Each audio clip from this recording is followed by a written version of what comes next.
अस्सलाम वालेकुम स्टूडेंट्स, उम्मीद है आप लोग खैरियत से होंगे और आपने अपना प्रीवियस लेक्चर याद कर लिया होगा। आज केमिस्ट्री का लेक्चर नंबर 3 है, जिसमें हम chapter number 1 fundamentals of chemistry को स्टडी करेंगे। आज का हमारा टॉपिक है बेसिक डेफिनेशंस। पेज नंबर 4 पर हमारी पहली डेफिनेशन है matter. Matter is simply defined as anything that has mass and occupies space. Our bodies as well all the thing around us are example of matter. In chemistry, we study all types of matter that can exist in any of three physical states: solid, liquid और gas. Student, matter को हम first lecture में भी study कर चुके हैं, जिसमें मैंने आपको बताया था कोई भी ऐसी चीज़ जो वज़न रखती हो और जगह घेरती हो, हम उसको मैटर का नाम देते हैं। मिसाल के तौर पे हमारी बॉडी और हमारे इर्द गिर्द की जितनी भी मौजूद चीज़ें हैं वो सारी मैटर हैं, क्योंकि वो वज़न भी रखती हैं और जगह भी घेरती हैं। मैटर की 3 मेजर स्टेट्स होती हैं: सॉलिड, लिक्विड और गैस। आगे हमारे पास डेफिनेशन है सब्सटेंस की। A piece of matter in pure form is termed as a substance. Every substance has a fix composition and specific properties और कैरेक्टरिस्टिक्स। मैटर की वो किस्म जो कि प्योर हो, जिसमें और कोई दूसरी चीज़ शामिल ना हो, हम उसको सब्सटेंस का नाम देते हैं। और आपने हमेशा ये याद रखना है कि सब्सटेंस की कंपोजिशन सेम होगी, और जब कंपोजिशन सेम होगी तो डेफिनेटली उसकी प्रॉपर्टीज़ और करेक्टरिस्टिक्स भी स्पेसिफिक होंगी, यानी मखसूस होंगी, जो कि हम आगे फर्दर स्टडी करेंगे। Whereas impure matter is called a mixture which can be homogeneous और हेट्रोजीनियस इन इट्स कंपोजिशन। जबकि मैटर की वो किस्म जिसमें दूसरी चीज़ें शामिल हो गई हों, यानी वो इम्प्योर हो गया हो, ना खालिस हो गया हो, तो हम उसको मिक्सचर का नाम देते हैं।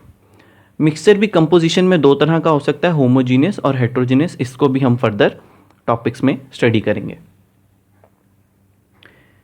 इसकी क्लासिफिकेशन देख लेते हैं स्टूडेंट्स। मैटर जो है वो 2 चीज़ों में क्लासिफाई किया गया है। पहला है मिक्सचर और दूसरा है सब्सटेंस। मिक्सचर मतलब इम्प्योर मैटर और सब्सटेंस मतलब प्योर मैटर। मिक्सचर फर्दर 2 चीज़ों में डिवाइड हुआ है according to their composition, homogeneous और हेट्रोजीनियस। जबकि सब्सटेंस को मज़ीद 2 चीज़ों में क्लासीफाई किया गया है according to their composition, which is elements and compounds. ये सब क्या चीज़ें हैं, ये हमारे नेक्स्ट लेक्चर में हम स्टडी करेंगे। नेक्स्ट डेफिनेशन को स्टडी करते हैं, जो कि है physical properties. The properties that are associated with the physical state of the substance are called physical properties, like color, smell, taste, hardness, shape of crystal, solubility, melting or boiling point. For example, when ice is heated, it melts to form water. When water is further heated, it boils to give steam. Matter की ऐसी property जो कि उसकी physical state से relate करती हो, यानी उसका टेस्ट क्या है, उसका कलर क्या है, उसकी स्मेल क्या है, उस हार्ड है कि सॉफ्ट है, उसका बॉइलिंग पॉइंट क्या है, उसकी शेप क्या है, अगर तो वो इन चीज़ों से रिलेट करती है तो हम उसको नाम देंगे फिज़िकल प्रॉपर्टी का। इसकी एग्जांपल यूँ है कि अगर आइस को मेल्ट करते हैं तो वो वाटर बन जाती है, और जब वाटर को बॉयल किया जाता है तो वो गैस बन जाता है। लेकिन आप ये चीज़ का ध्यान रखें कि तब भी आइस की फॉर्म में भी वाटर का फॉर्मूला H2O ही है, लिक्विड की फॉर्म में भी H2O है, और गैस की फॉर्म में भी H2O है, यानी उसकी कंपोजिशन में कोई चेंज नहीं आ रहा। सिर्फ और सिर्फ किस चीज़ पे चेंज आ रहा है? शेप पे, सॉलिड, लिक्विड और गैस की फॉर्म में। तो ये इसकी क्या है? फिजिकल प्रॉपर्टी है। नेक्स्ट डेफिनेशन है हमारे पास केमिकल प्रॉपर्टीज़ की। The chemical properties depend upon the composition of the substance. When a substance undergoes a chemical change, its composition changes and a new substance are formed. For example, decomposition of water is a chemical change as it produces hydrogen and oxygen gases.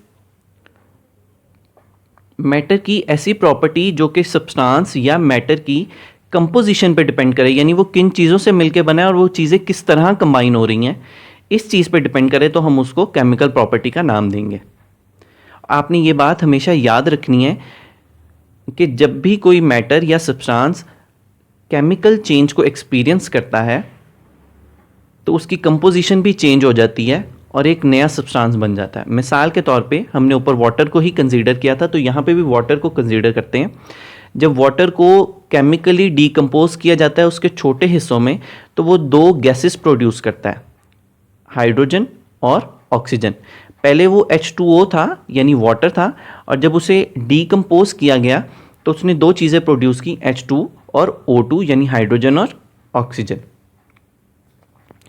Students, आप लोगों को उम्मीद है ये definitions समझ आ गई होंगी। Next आप लोगों ने आज टेस्ट योर सेल्फ 1.1 को अपनी कॉपीज़ पर लिखना है। याद रखिए, आपने साइड लाइन्स को ड्रॉ करके अपनी कॉपी पर टेस्ट योर सेल्फ के ये 6 क्वेश्चंस को नीटली अपनी कॉपी पर नोट कर लेना है। ये टेस्ट योर सेल्फ आपको PDF के फॉर्म में भी सेंड कर दी जाएगी। आइए इनको भी जो है वो रीड कर लेते हैं।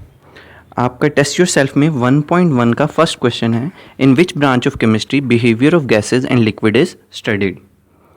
Behaviour of gases and liquid is studied in physical chemistry. Second question है, define biochemistry. The branch of chemistry in which we study the structure, composition and chemical reaction of substances found in living organisms is called biochemistry. Third question है आपके पास, which branch of chemistry deals with the preparation of paints and paper? The branch that deals with preparation of paints and paper is called industrial chemistry. In which branch of chemistry the metabolic process of carbohydrates and proteins are studied? ये आपका question number 4 था। Answer है, the metabolic process of carbohydrate, lipid and proteins are studied in biochemistry.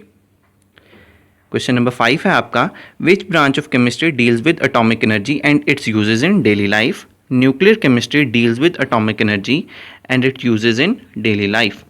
Last question है आप लोगों का, which branch of chemistry deals with the structure and properties of naturally occurring molecules? Answer है, the branch of chemistry that deals with the structure and properties of naturally occurring molecule is called organic chemistry. उम्मीद है students आप लोगों को आज का lecture समझ आ गया होगा। इन डेफिनेशंस को अपनी बुक पर मार्क कर लीजिए। अल्लाह आपका हामी नासिर।